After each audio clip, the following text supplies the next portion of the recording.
நம்ம எத்தனையோ சமயங்கள் நம்ம கேள்விப்பட்டிருக்கிறோம், சுனாமி எல்லாம் வரும் பொழுது, பெரும் பெரும் வெள்ளம் புயல்கள் எல்லாம் வரும் பொழுது நம்ம சகோதரர்கள் தான் களத்தில் இறங்கி செயல்படுவார்கள். நம்ம பார்த்துருக்கிறோம். அவ்வப்பொழுது சுனாமிகள், பூகம்பங்கள், வெள்ளங்கள் எல்லாம் ஏற்படும் பொழுது முஸ்லிம் இஸ்லாமிய சகோதரர்கள் தான் இறங்கி செயல்படுவார்கள். முஸ்லிம் அல்லாத எந்த பாகுபாடும் இல்லை. நம்ம கேள்விப்பட்டோம், ஒரு கிறிஸ்தவ பெண்மணி தாம் பையனுக்கு யூசுஃப்னு பேர் வச்சிருக்கிறாங்க. ஒரு கிறிஸ்தவ பெண்மணி தாம் மகனுக்கு யூசுஃப்னு பேர் வச்சிருக்கிறாங்க.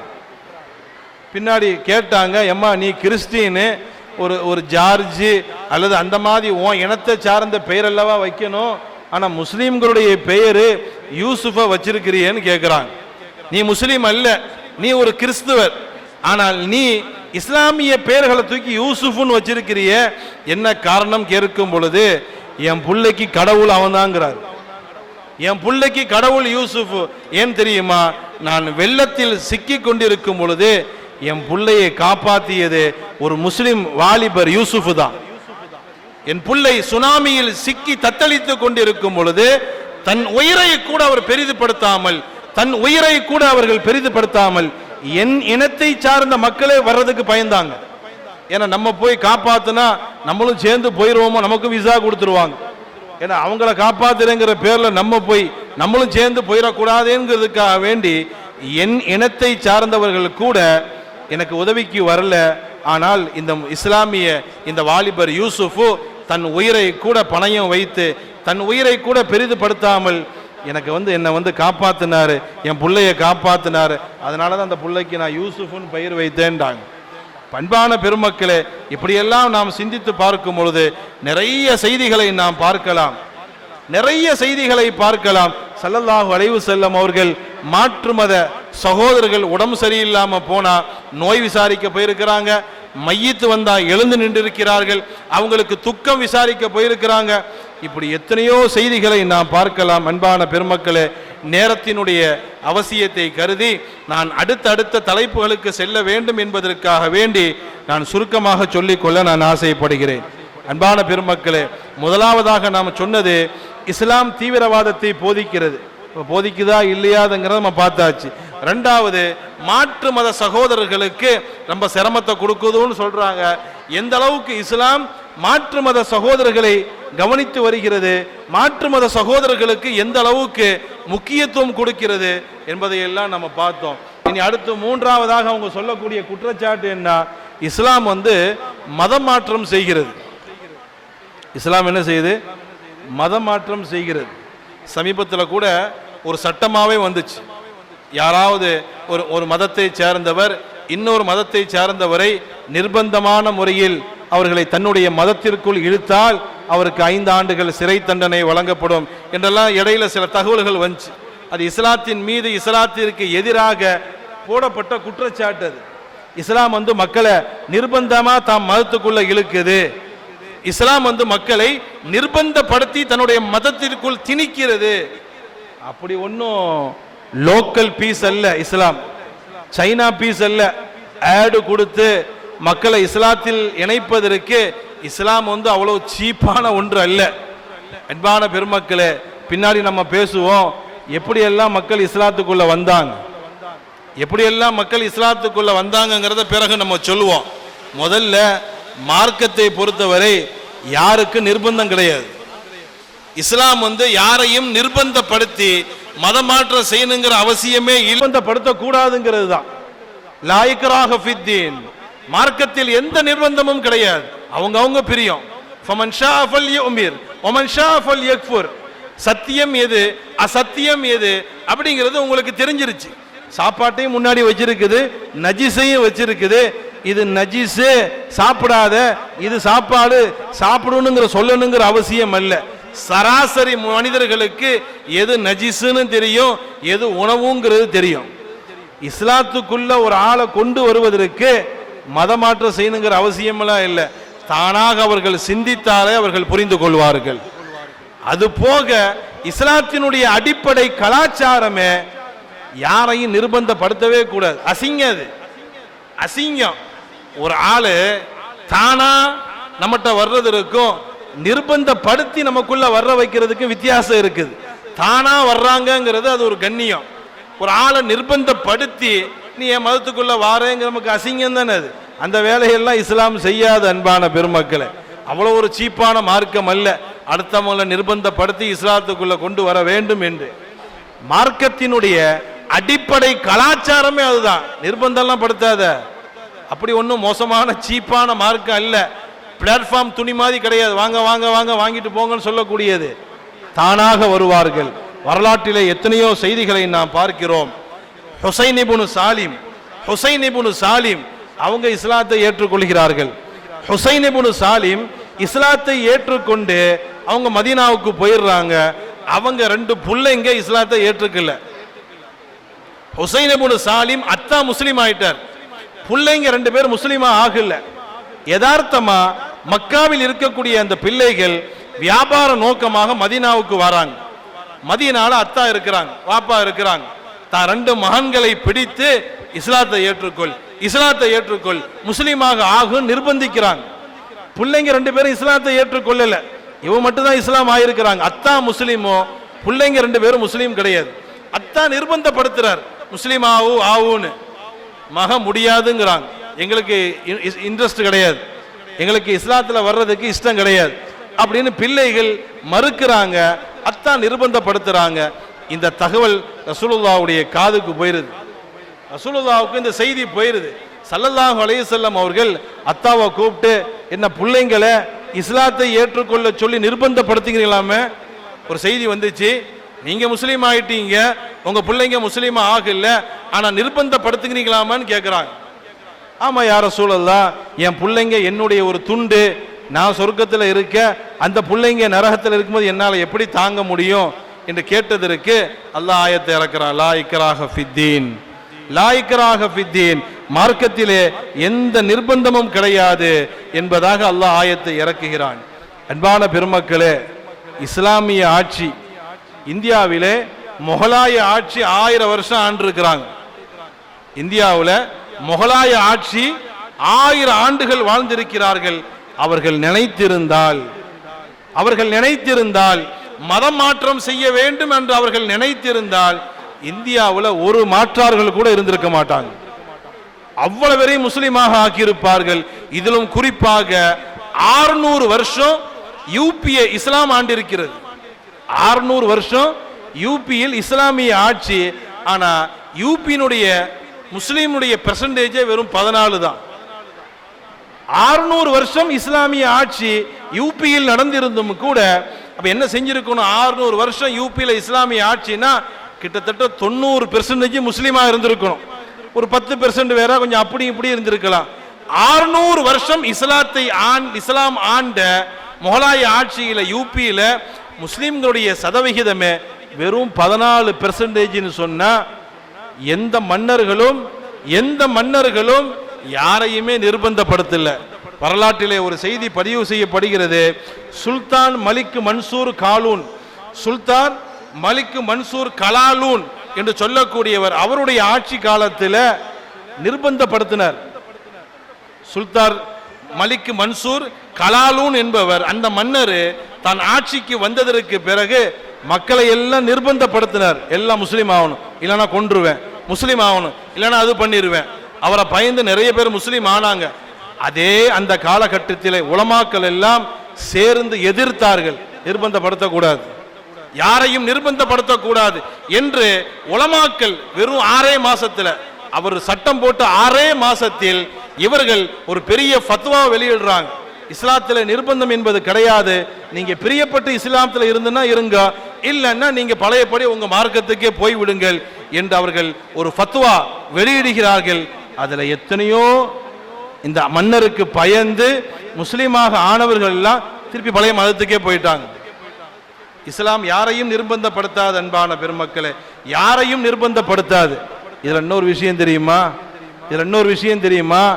இஸ்லாம் நிர்பந்தமாக மதமாற்றம் செய்ய வேண்டும் அப்படிங்கிற கோட்பாடு மட்டும் இருக்குமேயானால், இஸ்லாம் மதமாற்றம் செய்ய வேண்டும் அப்படின்னு ஒரு அடிப்படை கொள்கை, ஒவ்வொரு மதத்துக்கும் ஒரு கொள்கை இருக்கும் இல்லையா? அதே மாதிரி இஸ்லாத்தினுடைய அடிப்படை கொள்கை, நீங்க என்ன செய்யணும், எல்லாத்தையும் நிர்பந்தமாக்கி இஸ்லாத்தில் அவ்வளவு பேரையும் நுழைய வைக்க வேண்டும் அப்படிங்கிற ஒரு கோட்பாடு மட்டும் இஸ்லாத்தில் இருக்குமேயானால் வலிமார்கள் மட்டும் போதும், மொத்த உலகத்தையும் முஸ்லீம் ஆக்கிடுவாங்க. வலிமார்கள் போதும். அல்லாஹ்வுடைய அவுலியாக்கள் நினைத்திருந்தால் மொத்த பேரையும் முஸ்லீமா ஆக்கி விடுவார்கள்.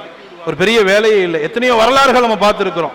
வலிமானுடைய வரலாறுகளை நாம் பார்ப்போம். நான் சொல்ல வரக்கூடிய செய்தியை புரியணும். இஸ்லாம் எந்த காலகட்டத்திலும் மதமாற்றம் செய்வதில்லை. யாரையும் நிர்பந்தப்படுத்தி நீ இஸ்லாத்திற்கு வான்னு சொன்னதும் கிடையாது. அப்படி ஒன்று இருக்குமேயானால், அப்படி ஒரு ஆப்ஷன் மட்டும் இஸ்லாத்தில் இருக்குமேயானால் வலிமார்கள் மட்டும் போதும், மொத்த இந்தியாவை முஸ்லிமா ஆக்கிடுவாங்க. அஜ்மீர் காஜா நாயம் போதாதா? அஜ்மீர் காஜா நாயம் போதாதா? ஏர்வாடி சையத் இப்ராஹிம் ஒலியுல்லா போதாதா? நாகூர் பாதுஷா நாயகம் போதாதா? இப்படி எத்தனையோ வலிமார்கள் நினைத்திருந்தால் மொத்த இந்தியாவையும் முஸ்லிமா ஆக்கியிருப்பாங்க.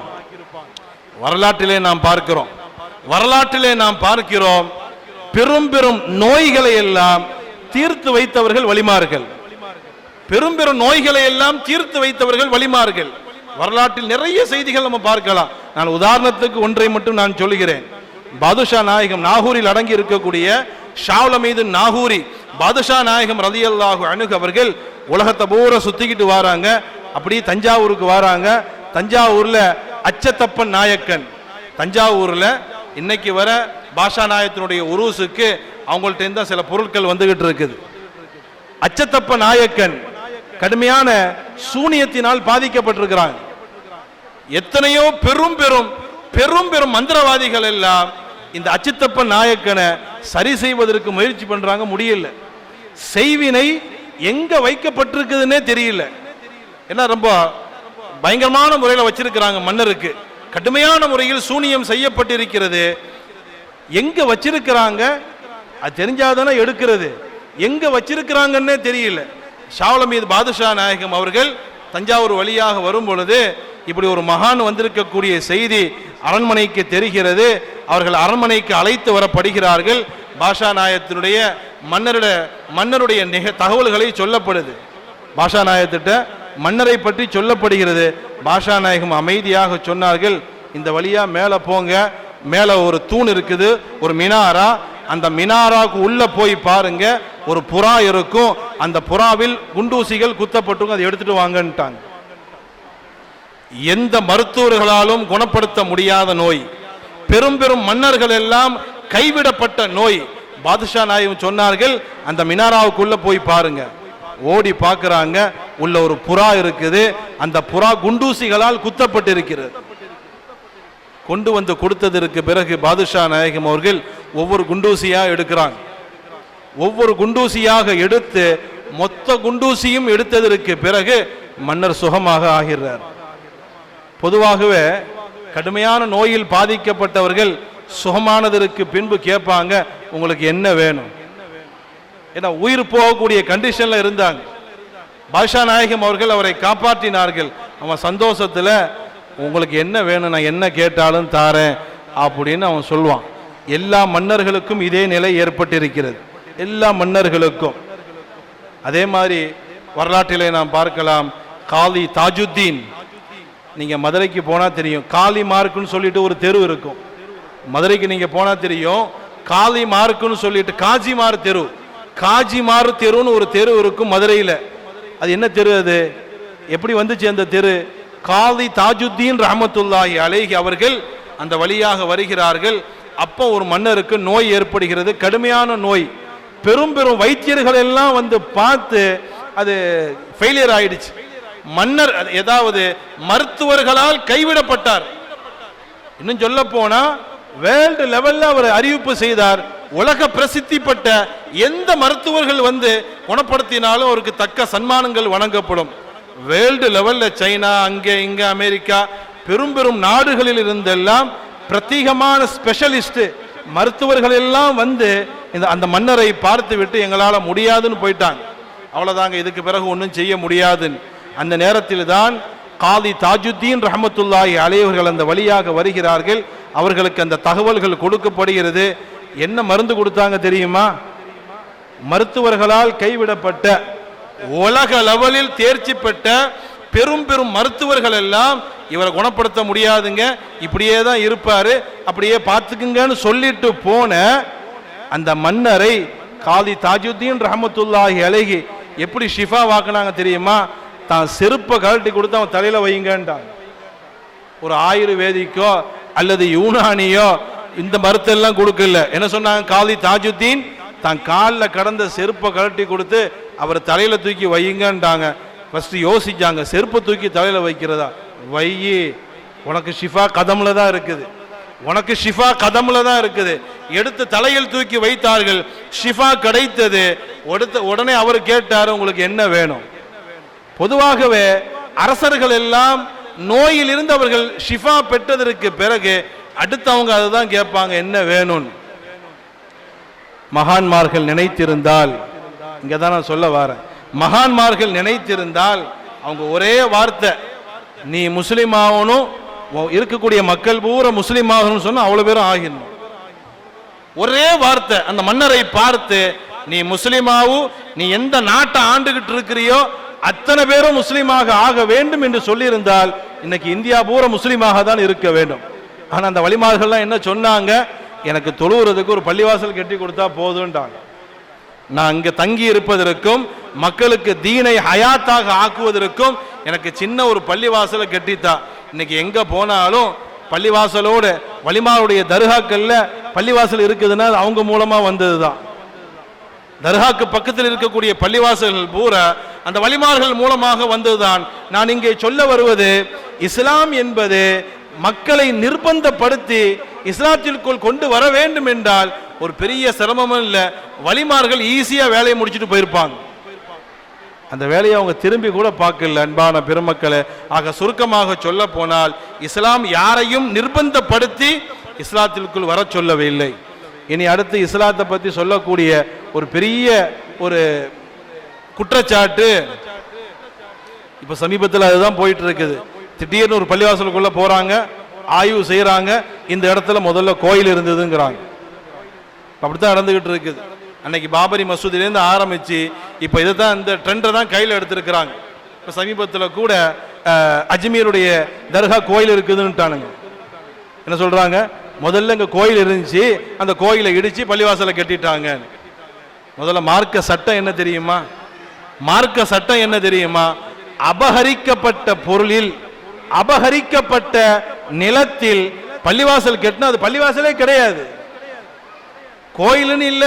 ஒரு ஆளுடைய நிலத்தை எடுத்து அதுல பள்ளிவாசல் கட்டினாவே பள்ளிவாசலே சேராது, அது பள்ளிவாசலே கிடையாது. அபகரிக்கப்பட்ட நிலத்தில் பள்ளிவாசல் கட்டப்பட்டால் அது பள்ளிவாசலே கிடையாது. இந்த லாஜிக்கு கூட எங்களுக்கு தெரியாதா? உங்க கோயிலை இடிச்சு நான் ஏன்பா பள்ளிவாசலை கட்டணும்? உங்க கோயிலை இடிச்சு நாங்க ஏன் பள்ளிவாசலை கட்டணும்? அப்படி கட்டினா அது பள்ளிவாசலே கிடையாது, பள்ளிவாசலுடைய சட்டத்துக்குள்ளேயே அது வராது, அது ஒக்குஃபே ஆகாது. அன்பான பெருமக்களே, அதற்கு முன்னாடி சற்று யோசித்து பார்க்க வேண்டும். அன்பான பெருமக்களே, இந்த மாற்று மத சகோதரர்கள் வணங்கக்கூடிய வணக்க ஸ்தலங்கள், சாதாரண இன்னைக்கு பேசுறாங்களே கோயிலை இடிச்சு பள்ளிவாசலை கட்டிட்டாங்கன்னு, இஸ்லாத்தினுடைய வரலாற்றை கொஞ்சம் புரட்டி பார்க்க வேண்டும். இஸ்லாத்தினுடைய வரலாற்றை கொஞ்சம் புரட்டி பார்க்க வேண்டும்.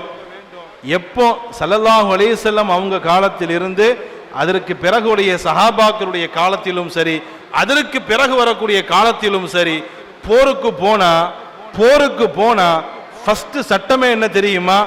பெண்களை கொல்லக்கூடாது, குழந்தைகளை கொல்லக்கூடாது, எந்த தேவாலயங்களையும் இடிக்கக்கூடாது. ஃபர்ஸ்ட் ரூல்ஸே அதான். போருக்கு போற வேலையை மட்டும்தான் பார்க்கணும். போருக்கு போனா போர் மட்டும்தான் செய்யணும். அங்க போய் தேவாலயங்களை இடிக்கிறது, அதே மாதிரி தேவாலயத்துக்குள் இருக்கக்கூடிய பாதிரிமார்கள், அது போன்ற பூசாரிகள், அவங்களுக்கு எந்த தொந்தரவும் கொடுக்க கூடாது. மார்க்கம் சொல்லுது. நீ என்ன கோயிலை இடிக்கிறங்கிற? கோயிலுக்குள் இருக்கக்கூடிய பூசாரிகள், கோயிலுக்குள் சர்ச்சுக்குள் இருக்கக்கூடிய பாதிரிகள், அவங்கள கூட கை வைக்க கூடாதுன்னு சொல்லுது. கோயிலை விட்டுருங்க, கோயிலுக்குள்ள தங்கிக்கிட்டு இருக்கிறாங்க இல்லையா பாதிரிமார்கள், பூசாரிகள், அவங்கள கூட நீங்க எதுவும் செய்யக்கூடாது.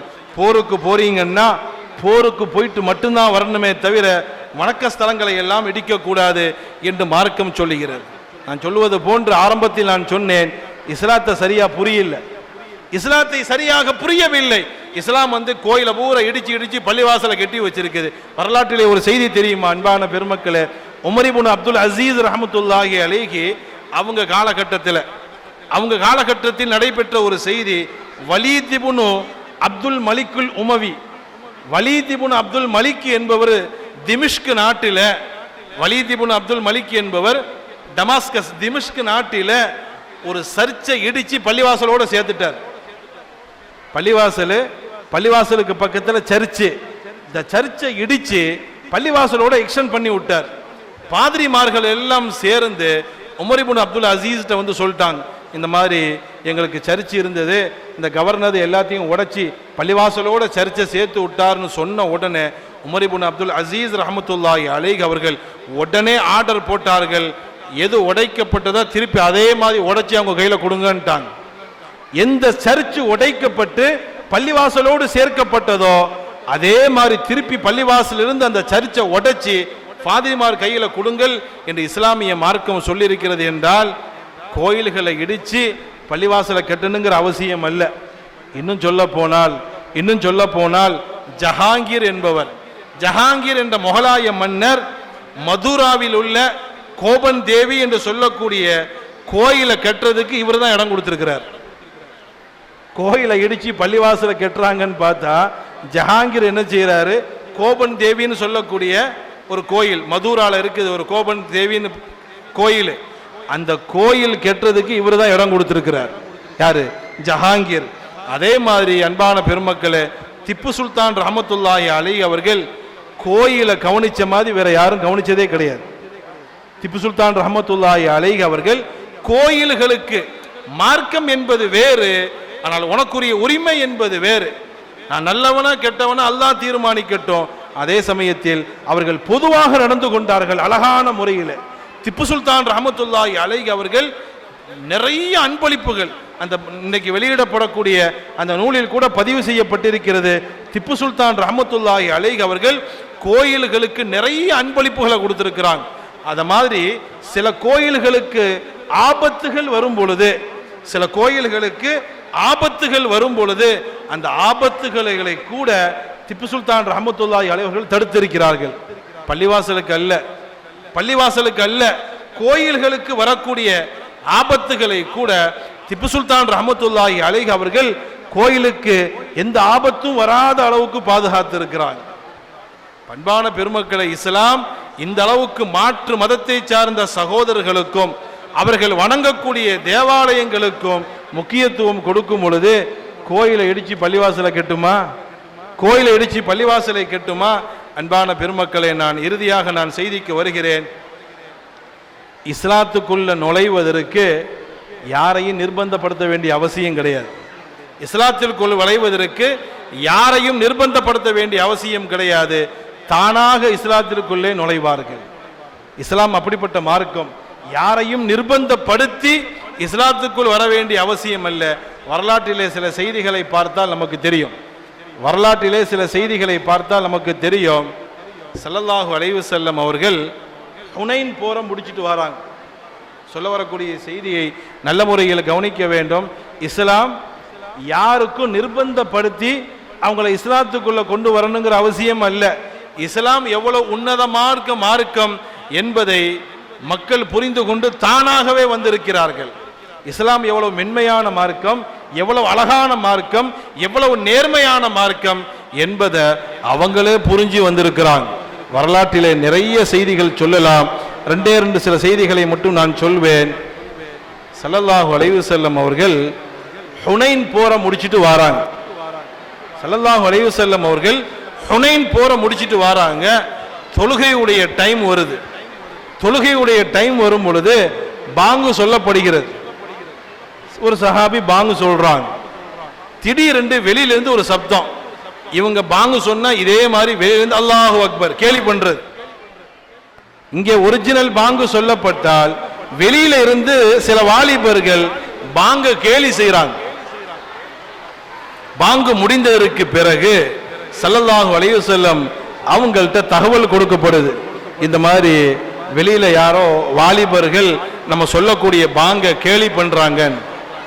இப்ப சாதாரணமாக நாம இருந்தா என்ன செய்வோம் அப்படிங்கிறத கொஞ்சம் யோசிக்கணும்.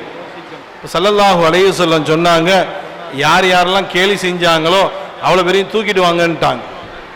யார் யாரெல்லாம் பாங்கு சொன்ன கேலி செய்தார்களோ அவ்வளவு பேரையும் தூக்கிட்டு வாங்கன்ட்டாங்க. கிட்டத்தட்ட ஒரு 10 வாலிபர்கள் மாட்டிக்கிட்டாங்க. பாங்க கேலி செய்தவர்கள் யாரு? ஒரு 10 வாலிபர்கள். நன்றாக சிந்திக்கணும். இஸ்லாத்திற்குள் வந்தவர்கள் எல்லாம் எப்படி வந்திருக்கிறாங்கன்னு பாருங்க. இஸ்லாத்திற்குள் வந்தவர்கள் ரொம்ப புளிஞ்சி கசக்கி அவங்கள பயங்காட்டி வாழை காட்டி, இஸ்லாத்துல வர்றியா கழுத்தை வெட்டிடவா, இஸ்லாத்துக்குள்ள வர்றியா உன்னை போட்டு தள்ளிடவா, அப்படி எல்லாம் இஸ்லாம் சொல்லல. இஸ்லாத்துக்குள் எவ்வளவு அழகா வந்திருக்கிறாங்க பாருங்க. 10 வாலிபர்கள் நிறுத்தப்பட்டார்கள். கேலி செய்த பாங்கை கேலி செய்த 10 வாலிபர்கள் ரசூலுல்லாஹ்வுக்கு முன்னால் நிறுத்தப்பட்டாங்க. ரசூலுல்லாஹ் கேட்கிறாங்க, யார் கேலி செஞ்சது? பாங்க யார் கேலி பண்ணா? ஒவ்வொரு ஆளும் சொல்றாங்க நான் இல்லை இவன், அவன் சொல்றான் நான் இல்லை இவன், நான் தான் சொன்னேன்னு சொல்லவா போறாங்க? இவன் அவனை மாட்டி விடுறான், அவன் இவனை மாட்டி விடுறான். நான் சொல்லலைங்க இவன் தான் சொன்னேங்கிறான், அவன் சொல்றான் நான் சொல்லல இவன் தான் சொன்னேன். கடைசியில் ஸல்லல்லாஹு அலைஹி வஸல்லம் சொன்னாங்க, 10 பேரும் பாங்க சொல்லுங்கடா. 10 பேரும் என்ன செய்யுங்க? பாங்க சொல்லுங்க. ஒரு ஆள் சொன்னார் அல்லாஹு அக்பர் அல்லாஹு அக்பர் அப்படின்னு. சஹாபாக்கள்கிட்ட கேட்டாங்க, இந்த குரலான்னு கேட்டாங்க. இந்த குரல் இல்லை, நீ போ நீ போ, நீ பாங்க சொல்லு. அடுத்த ஒரு ஆள் அல்லாஹு அக்பர் அல்லாஹு அக்பர். சஹாபாக்கள்கிட்ட கேட்டாங்க, இந்த குரலா? கேலி செய்தது இந்த குரலா அப்படின்னா, இந்த குரல் மாதிரி தெரியலையே, போ நீ போ. இப்படியே ஒவ்வொரு ஆளா பாஸ் ஆகிட்டு வராங்க. கடைசியாக ஒருவர் பாங்கு சொன்னார். சொன்னவன சஹாபாக்கள் பிடிச்சிட்டாங்க, இவன் குரல் தான், இவன்ட குரல் தான், இவன்ட குரல் தான், இவன் தான் கேலி செஞ்சான். 9 பேரும் தப்பிச்சிட்டாங்க. 9 பேரும் இல்லை, கடைசியா 10வது ஒருவன் தான் மாற்றான். கரெக்டா அவன் தான் கேலி செஞ்சிருக்கிறான். 9 பேரும் விடுதலை. 10வது ஒருவன் மாட்டிக்கொண்டான். அவன் சொல்றான், தொலைஞ்சென்னையோட நம்மள கொத்தி கைமா வச்சிருவாங்க நம்மள. ஏன்னா ஆல்ரெடி போர்ல தான் வந்திருக்கிறாங்க. என்ன பாயசம் விருந்தா சாப்பிட்டு வந்திருக்கிறாங்க. ஹுனைன் போரை முடிச்சுக்கிட்டு வந்திருக்கிறாங்க. ஆல்ரெடி கடுப்புல தான் வந்திருக்கிறாங்க. இதுல நம்ம வேற கொளுத்தி விட்டுருக்கிறோம், நம்மள கைமா பண்ணிடுவாங்க அப்படின்னு அந்த வாலிபன் நடுங்கிக்கிட்டு நிற்கிறான். பொதுவா அப்படித்தானே? நம்முடைய இஸ்லாத்தினுடைய அடையாள சின்னம் பாங்கு. இஸ்லாத்தினுடைய அடையாள சின்னம் பாங்கு. அதை ஒரு ஆளு கேலி செஞ்சா விடுவோமா? ஒரு ஆளு கேலி பண்ணா விடுவோமா? அன்பான பெருமக்களை, அந்த வாலிபன் தடுமாறுகிறான். என்ன பண்ண போறாங்கன்னு தெரியலையே. 10 பேர் இருந்தா ஆளுக்கு 10 அடியாவது கொஞ்சம் பனிஷ்மெண்ட் தண்டனை ஷேர் ஆயிரும். ஒத்த ஆளா மாட்டிக்கிட்டோம், 9 பேரும் தப்பிச்சிட்டானுங்க. நம்ம ஒரு ஆளு தான் மாட்டிக்கிட்டோம், சிக்கி சீரழிய போறோம்னு முடிவு பண்ணிட்டான். இதோட தொலைஞ்சண்டான். ஸல்லல்லாஹு அலைஹி வஸல்லம் என்ன செஞ்சாங்க தெரியுமா? ஸல்லல்லாஹு அலைஹி வஸல்லம் என்ன செஞ்சாங்க தெரியுமா? தம்பி, ரொம்ப அழகா பாங்கு சொல்றியே, ரொம்ப அழகா பாங்கு சொல்றியே, நீ பாங்கு சொன்னா என்ன, உன் குரல் நல்லா இருக்குது. சற்று சிந்தித்து பாருங்கள். நம்மளா இருந்தா செவுள்ள விட்டுருப்போம், தருதலை பிடிச்ச பயல எங்க பாங்கையா குறை சொல்ற சங்க மிதிச்சு அனுப்பியிருப்போம்.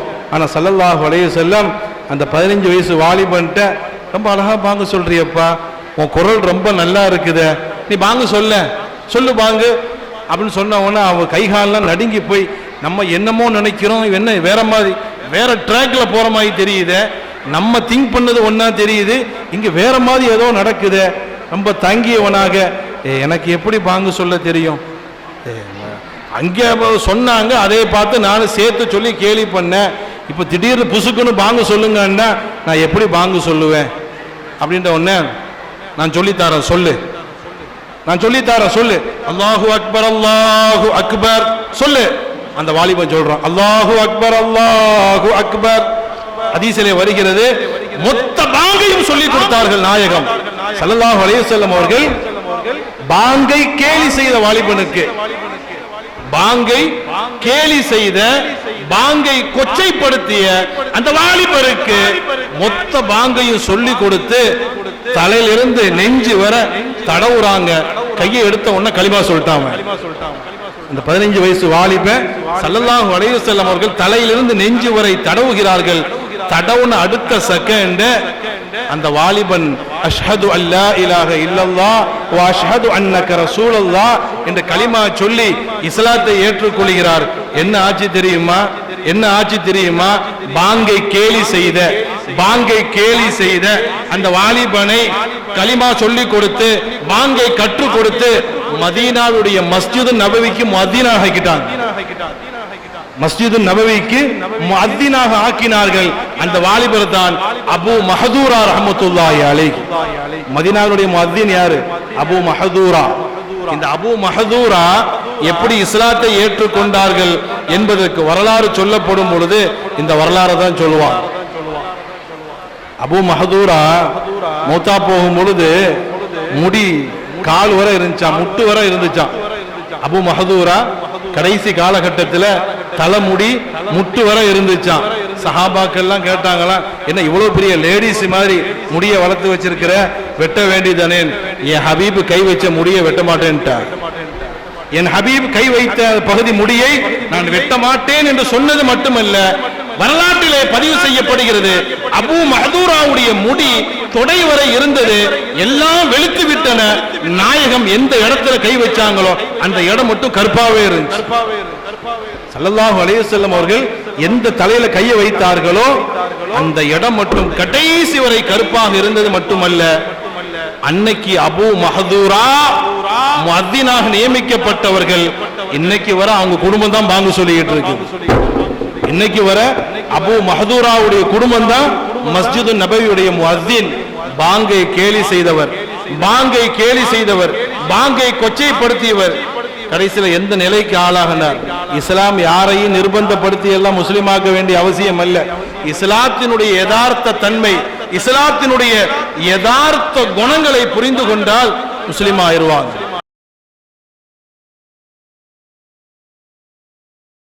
90 லட்சம் பேரை முஸ்லிம் ஆக்கி இருக்கிறார்.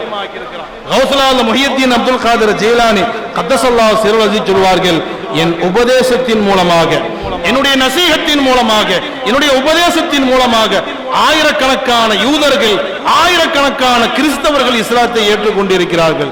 நாங்க எல்லாம் வாளை தூக்கி அடுத்தவங்களை முஸ்லீம் ஆக்கணுங்கிற அவசியம் அல்ல, எங்க அகலாக்கே அவங்களை மாற்றி இருக்கிறாங்க. எங்களுடைய அகலாக்கே அவர்களை முஸ்லீமாக மாற்றிவிடும். குத்துபுல் ஹிந்து, கரீபுன் நவாஸ், அத்தாவுர் ரசூல் அஜ்மீர் காஜா முயின் சிஷ்தி ரஹ்மத்துல்லாஹி அலைஹி அவர்கள் கான்கால உட்கார்ந்துகிட்டு இருக்கிறாங்க. கான்காவிலே அமர்ந்து இருக்கிறார்கள். அப்பொழுது ஒரு மனிதர் காஜா நாயத்தை பார்ப்பதற்காக வேண்டி வருகிறார். காஜா நாயத்தை பார்ப்பதற்காக வேண்டி வருகிறார். ரொம்ப அன்பா பேசுறார். காஜா நாயத்தை பார்ப்பதற்காக வேண்டி வந்தவர் காஜா நாயத்திட்ட ரொம்ப பணிவா, ரொம்ப அன்பா, ரொம்ப கெஞ்சுதலா, மரியாதையோடு, பணிவோடு பேசுகிறார். காஜா நாயகம் அது எல்லாம் கேட்டுட்டு அந்த வாலிபர்கிட்ட சொன்னாங்க, வந்த வேலையை முடிச்சிறேன்டாங்க. வந்த வேலையை முடிச்சிறேன், எதுக்கு வந்தியோ அந்த வேலையை முடிச்சிறேன் அப்படின்னு காஜா நாயகம் சொன்ன உடனே அவர் பயந்து போய், நான் என்ன வேலைக்கு வந்தேன்? நான் உங்களை சந்திப்பது தானே வந்தேன், உங்களை சந்திக்கணும், உங்களை பார்க்கணும், உங்களை முசாஃபா செய்யணும்னு வந்தேன், வேற என்ன வேலை? அப்ப காஜா நாயகம் கேட்டாங்க, என்னை சந்திப்பதற்கு வந்த நீ எதுக்கு வாளோட வந்தேன்னு கேட்டாங்க. என்னை சந்திப்பதற்காக வேண்டி வந்திருக்கிற, என்னை பார்ப்பதற்காக வேண்டி வந்திருக்கிற, அப்புறம் எதுக்கு நீ வாளோட வந்த? என்னை கொல்வதற்காக வேண்டிதானே, வந்த வேலையை செய்து கொள் என்று சொன்னார்களா? என்னை கொல்றதுக்காக வேண்டிதானே வந்த, வந்து கொல் என்று சொன்னவுடன் தடிமாறு போனியவனாக, அவன் முஸ்லீம் அல்ல, முஸ்லீம் அல்லாத ஒருவன் காஜா நாயத்தினுடைய இந்த நிலையை பார்த்து அவன் கையை பிடிச்சி இஸ்லாத்தை ஏற்றுக்கொண்டவர்கள் எல்லாம் இருக்கிறாங்க. அன்பான பெருமக்களே, இப்படி எத்தனையோ வரலாறுகளை நாம் பார்க்க முடியும், எத்தனையோ வரலாறுகளை பார்க்க முடியும். அன்பான பெருமக்களே, குர்ஆனுக்கு மொழிபெயர்ப்பு செய்த, குர்ஆனுக்கு மொழிபெயர்ப்பு செய்த ஆங்கில ஆசிரியர் பிக்தால், குர்ஆனுக்கு மொழிபெயர்ப்பு செய்த ஆங்கில ஆசிரியர் பிக்தால் அவர் ஒரு செய்தி சொல்வாரு, நான் ஈராக்ல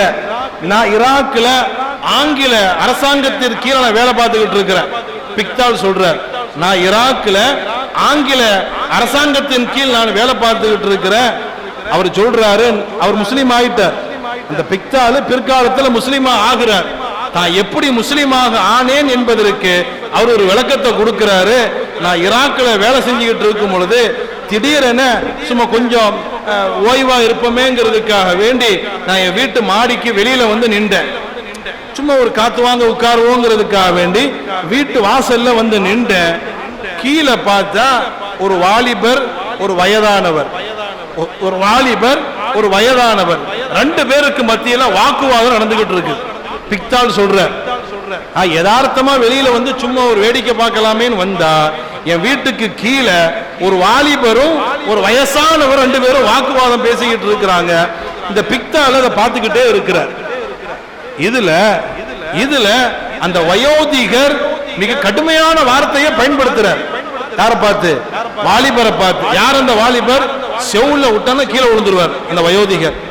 அந்த வயசானவர் எப்படிப்பட்டவர்? ரெண்டும் ஈக்குவல் வாலிபரா இருந்தா பரவாயில்லை, இவரு ஊதுனா கீழே விழுற மாதிரி இருக்கிறார், வாலிபர் வாட்ட சாட்டமா இருக்கிறார். ஆனால் அந்த வயோதிகர் இந்த வாலிபரை கண்ணா பின்னான்னு திட்டுறார். இந்த பிக்தால் ஆச்சரியத்தோடு பார்க்கிறார், என்னடா வயசானவன் இவ்வளவு திட்டுறான், மொத்த வெறியும் அடக்கி வைத்துக் கொண்டு இந்த வாலிபர் அமைதியா இருக்கிறாரேன்னு பார்க்கிறார். அதை பார்த்துக்கிட்டே இருக்கிறாரு.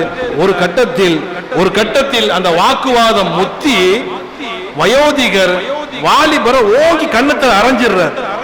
இந்த வாக்குவாதம் கூடி கூடி கூடி கடைசியில அந்த வயசானவர் வாலிபரை ஓங்கி கண்ணத்துல அரைஞ்சிடுறாரு. இதை பார்த்துட்டு பொறுமையாக இருக்க முடியவில்லை. பிக்தாலு உடனே இறங்கி வந்துடுறார். இறங்கி வந்து ஆச்சரியத்தோடு கேட்கிறாரு, என்ன பிரச்சனை உங்களுக்கு? நான் ரொம்ப காலமா நானும் பார்த்துக்கிட்டு தான் இருக்கிறேன், என்ன பிரச்சனை உங்களுக்கு? அப்ப அந்த வாலிபர் சொல்றாரு, வயோதிகர் சொல்றாரு, இவன் என்கிட்ட கடன் வாங்கினா கடன் கொடுக்காம இருக்கிறான், கடன் கொடுக்காம இருக்கிறான், அதனாலதான் நான் சண்டை போட்டுக்கிட்டு இருக்கிறேன். எப்ப கேட்டாலும் இந்த தாரேன் நான் அப்புறம் தாரேங்கிறான், இதுவரை தராம என்னை ஏமாத்திக்கிட்டு இருக்கிறான், அதான் இந்த பிரச்சனை. அப்போ வாலிபர்ட்ட அவர் கேட்கிறாரு, பிக்தால் கேட்கிறாரு, ஏன்பா அந்த பெரியவன்ட்ட கடன் வாங்கினியே நீ கொடுக்க வேண்டியது தானேன்னு கேட்டதற்கு, எனக்கு கொடுக்கணும்னு ஆசை தான், ஆனா என்கிட்ட வசதி இல்லை, நான் வச்சுக்கிட்டு நான் ஏமாத்தில்ல, எனக்கு கொடுக்கணுங்கிற ஆசை தான், ஆனா என்கிட்ட வசதி இல்லை, வந்தா நான் கொடுத்துடலான்னு தான் இருக்கிறேன். அதுக்கெல்லாம் அவர் கொஞ்சம் வேகப்பட்டுட்டாரு. இப்பதான் அந்த பிக்தாலு கேட்கிறாரு, சரி அது இருக்கட்டும், நீ ஒரு வாலிபனா இருக்கிற, அவர் வயோதிகரா இருக்கிறாரு, அவர்கிட்ட நீ கடன் வாங்கின, நீ கொடுக்கல, இருந்தாலும் கண்ணா பின்னான்னு திட்டுறாரு, நீ அதை பார்த்துட்டு பொறுமையா இருக்கிற, ஒரு கட்டத்துல உன்னை கண்ணத்துல ஓங்கி அரைஞ்சிட்டாரு, அப்பவும் நீ பொறுமையா இருக்கிறிய, என்ன நீ திருப்பி அடிப்பதற்கு உனக்கு மனசு வரல, உனக்கு சூடு சுரணை எதுவும் கிடையாதான்னு கேட்கிற. ஏன்னா உனக்கு ஈக்குவலா ஒரு வாலிபர் இருந்தா பரவாயில்லை, உனக்கு ஈக்குவலா ஒரு வயசு தப்புன்னு தட்டினா கீழே விழுந்துருவார், உன்னை கண்ணா பின்னான்னு திட்டுறாரு, உன் கண்ணத்துல அறையிறாரு, இருந்தும் கூட நீ கல்லு மாதிரி பொறுமையா இருக்கிறிய, உனக்கு சூடு சுரணை எதுவும் இல்லையான்னு கேட்கிறார். அப்ப அந்த வாலிபர் அழகா சொன்னாரு, சூடு சுரணை எல்லாம் இருக்குது, ரெண்டாவது எனக்கு எதிர்த்து பேசக்கூடியவர் ஒரு வயோதிகர், எனக்கு முன்னாடி இருந்து பேசக்கூடியவர் ஒரு வயோதிகர். ஸல்லல்லாஹு அலைஹி வஸல்லம் சொல்லி இருக்கிறாங்க, எங்க தூதர் முஹம்மது சொன்னாங்க, பெரியவங்களை மதிக்கணும்னு சொல்லி இருக்கிறாங்க, பெரியவங்களை மதிக்க சொல்லி இருக்கிறாங்க. அதனால நான் கடன் வாங்கினது முதல் தப்பு, ஆனா அவரை திருப்பி என்னை எதிர்க்கிறாங்கிறதுக்காக திருப்பி நான் அடிச்சா அது ரெண்டாவது தப்பா போயிடும்.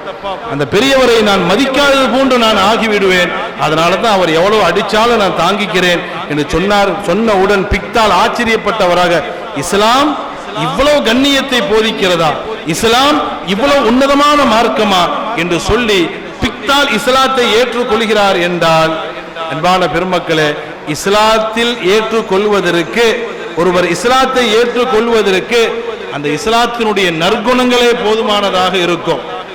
நிர்பந்தப்படுத்தி ஒரு ஆளை வாள் முனையில போர் முறையில இஸ்லாத்தை ஏற்றுக்கொள்ள வைக்க வேண்டும் என்ற அவசியம் எல்லாம் கிடையாது. பண்பான பெருமக்களே, இஸ்லாம் சம்பந்தமாக எத்தனையோ பல செய்திகளை நாம் சொன்னோம், வரலாற்றிலே எத்தனையோ செய்திகளை நாம் பார்க்கலாம். அண்ணாதுரை கூட சொல்வார், அண்ணாதுரை சொல்வாரு, வாள் எடுத்து வற்புறுத்தி, அண்ணாதுரை சொல்வார், வாள் எடுத்து வற்புறுத்தி வன் சமர் செய்திருந்தால், வாள் எடுத்து வன்புறுத்தி மக்களை வன்புறுத்தி வன் சமர் செய்திருந்தால் எங்கும் சிறுபான்மையராக இருந்திருக்க மாட்டார்கள் முஸ்லிம்கள். இஸ்லாம் வாளை மட்டும் தூக்கி மக்களை அடிமைப்படுத்தி இருந்தால் இன்னைக்கு முஸ்லிம் சமுதாயம் சிறுபான்மை உள்ளவர்களாக ஆகியிருக்க மாட்டார்கள். இன்னைக்கு அவங்க தான் டாப்ல இருந்திருப்பார்கள். ஆக அன்பான பெருமக்களே, இஸ்லாத்தை பொறுத்தவரை யாரையும் நிர்பந்தப்படுத்தி சேர்க்க வேண்டும் என்கிற அவசியமே கிடையாது. யாரையும் நிர்பந்தப்படுத்தி சேர்க்க வேண்டும் என்ற அவசியமே கிடையாது. வரலாற்றிலே பல செய்திகளை நாம் பார்க்கிறோம். ஸல்லல்லாஹு அலைஹி வஸல்லம் அவர்கள் ஒரு போரை முடிச்சிட்டு வராங்க. ஸல்லல்லாஹு அலைஹி வஸல்லம் அவர்கள் ஒரு போரை முடித்து விட்டு வருகிறார்கள். இடையில ஒரு இடத்துல தங்குறாங்க. செய்தி எல்லாம் நம்ம கேள்விப்பட்டிருக்கிறோம். இடையில ஒரு இடத்துல தங்குறாங்க. அந்த நேரம் பார்த்து ஒரு யூதன் ரசூலுல்லாஹ்வை ஃபாலோ பண்ணிக்கிட்டே வந்திருக்கிறான். ஸல்லல்லாஹு அலைஹி வஸல்லம் அவர்களை பின்பற்றிக்கிட்டே வந்திருக்கிறான், பார்த்துக்கிட்டே வந்திருக்கிறான். ஸல்லல்லாஹு அலைஹி வஸல்லம் அவர்களை எப்படியாவது போட்டு தள்ளிடலாம். ஏன்னா எப்பவுமே சுத்தி சஹாபாக்கள் இருக்கிறாங்க. ஸல்லல்லாஹு அலைஹி வஸல்லம் அவங்களை சுத்தி எப்பவும் சஹாபாக்கள் இருப்பதின் காரணத்தினால்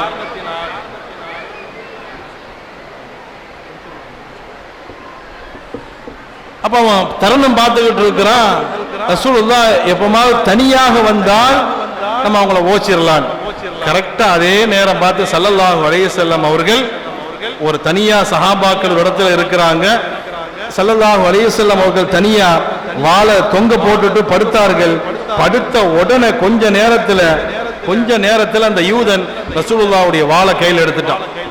யாருமே கூட இல்ல. ஸல்லல்லாஹு அலைஹி வஸல்லம் தனியா இருக்கிறாங்க, சஹாபாக்கள் தனியா இருக்கிறாங்க. அந்த யூதன் வாளை கையில எடுத்து, நாயகமே உன்னை கொல்ல போறேன், உன்னை இப்ப காப்பாத்துறது யார்? யாருமே கூட இல்ல. சஹாபாக்கள் வேற பக்கத்துல இருக்கிறாங்க. ஸல்லல்லாஹு அலைஹி வஸல்லம் தனியாக இருக்கிறார்கள்.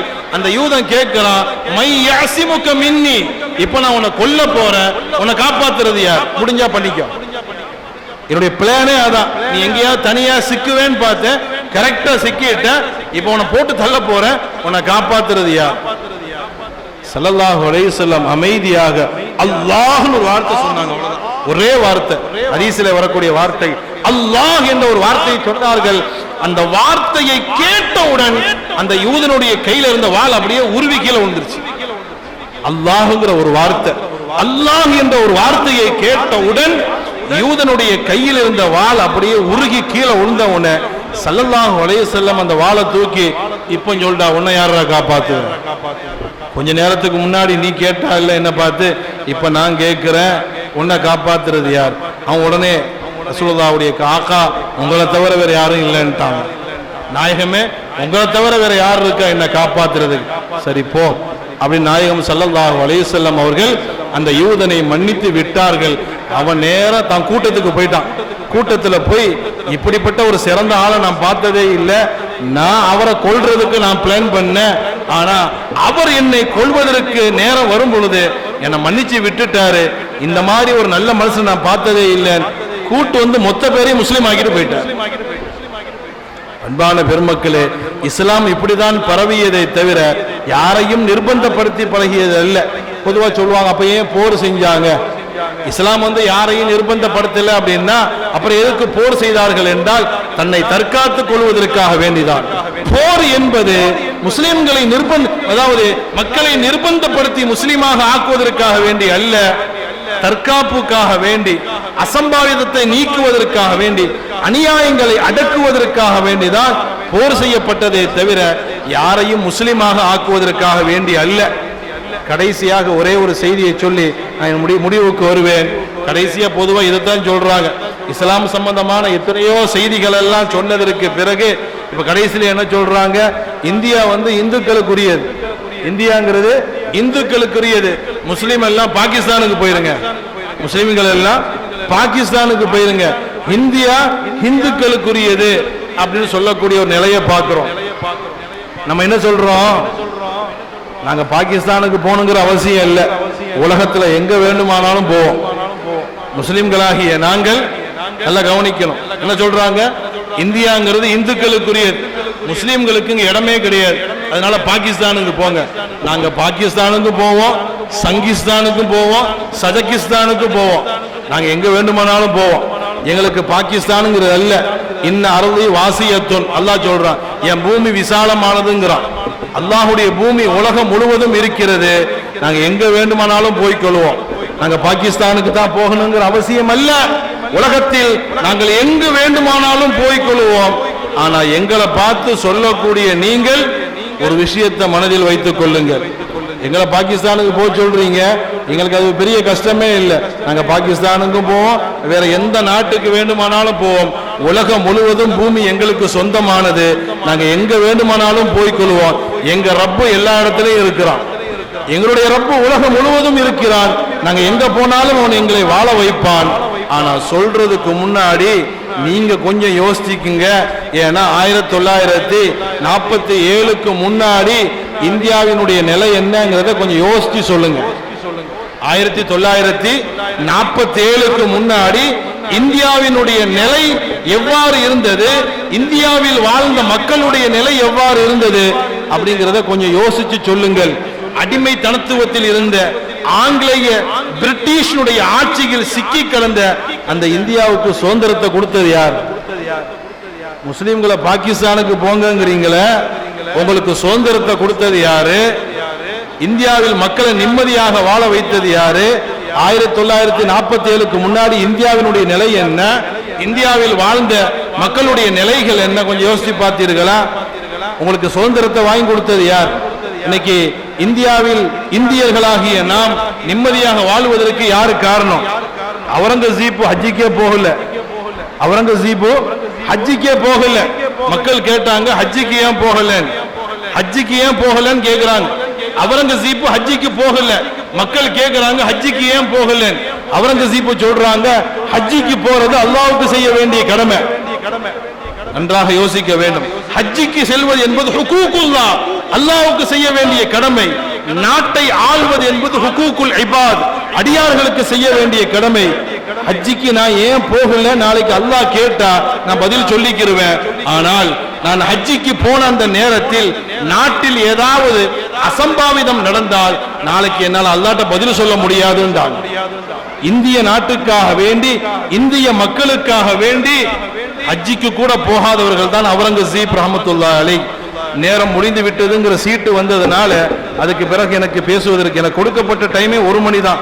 நான் கிட்டத்தட்ட 10 நிமிஷம் எக்ஸ்ட்ரா நான் எடுத்துட்டேன். கடைசியாக நான் சொல்ல வந்த செய்தி அதுதான். என்ன சொல்றாங்க? இந்தியாங்கிறது இந்துக்களுக்குரியது, முஸ்லிம்களுக்குரியது அல்ல, பாகிஸ்தானுக்கு போங்கிறாங்க. அதுதான் நம்ம சொல்றோம். நாங்க பாகிஸ்தான் இல்ல, உலகத்தில் எங்க வேண்டுமானாலும் சொல்லுவோம். ஆனால் எங்களுக்கு பிரச்சனை இல்ல. ஒரு விஷயத்தை நீங்க புரிஞ்சுக்குங்க, நாங்க இந்தியா விட்டு போயிட்டா நீங்க காலியா போயிருவீங்க. நாங்க இந்தியா விட்டு போயிடுறோம், எங்களுக்கு பிரச்சனை இல்ல. நாங்க இந்தியா விட்டு போயிட்டோம்னு சொன்னா நீங்களே இந்தியாவில் இருக்க மாட்டீங்க, உங்களை காலி பண்ணிடுவாங்க. இன்னைக்கு இந்தியால நீங்க இருப்பதற்கு காரணமே நாங்க இருப்பதின் காரணத்தினாலதான். ஏன்னா இஸ்லாமியர்கள் இந்தியாவுக்காக வேண்டி எது வேண்டுமானாலும் செய்வார்கள் தெரியும். இஸ்லாமியர்கள் இந்தியாவுக்காக வேண்டி எதை வேண்டுமானாலும் இழப்பார்கள் என்று தெரியும். அதனால நாங்க பாகிஸ்தானுக்கு போறது பிரச்சனை இல்லை, நாங்க போயிட்டா நீங்களே இந்தியாவில் இருக்க முடியாது, அடிமைகளாக ஆக வேண்டிய நிலை வரும். அன்பான பெருமக்களே, இஸ்லாத்தை பற்றி நல்ல புரிதல்கள் இருக்க வேண்டும். இஸ்லாம் ஒரு உன்னதமான மார்க்கம் என்பதை நாம் புரிந்து கொள்ள வேண்டும். நான் ஆரம்பத்தில் சொன்னது போன்று இந்த வருடம் நமது சாஹிபு சஜ்ஜாதா ஜான் நஷீன் அவர்கள் ரொம்ப பொருத்தமான இந்த காலகட்டத்திற்கு தேவையான நல்ல ஒரு தலைப்பை அல்லாஹ் அவர்களுக்கு வழங்கி இருக்கிறார். அந்த அடிப்படையில் தான் நம்மை பேசவும் வைத்திருக்கிறார். அந்த அடிப்படையில் தான் புத்தகமும் வெளியிடப்படுகிறது. அதை நல்ல முறையில் நீங்கள் படிக்க வேண்டும். ரப்புல் ஆலமீன் நம் அனைவருக்கும் தௌஃபீக் செய்வானாக. ரப்புல் ஆலமீன் அவனுடைய மேலான கிருபையினாலும் ஸல்லல்லாஹு அலைஹி வஸல்லம் அவருடைய துஆ பரக்கத்தினாலும் நல்லோர்கள் நாதாக்களுடைய துஆ பரக்கத்தினாலும் வலிமாருடைய துஆ பரக்கத்தினாலும் அஹ்ல பைத்துகளுடைய துஆ பரக்கத்தினாலும் அல்லாஹ் நம் அனைவருடைய பிழைகளையும் பொறுப்பானாக. அல்லாஹ் நம்முடைய பெற்றோர்களுடைய பிழைகளை பொறுப்பானாக. ரப்புல் ஆலமீன் நம் அனைவர்களுக்கும் சரீர சுகத்தையும் ஆரோக்கியத்தையும் ஆஃபியத்தையும் தந்தருள் புரிவானாக.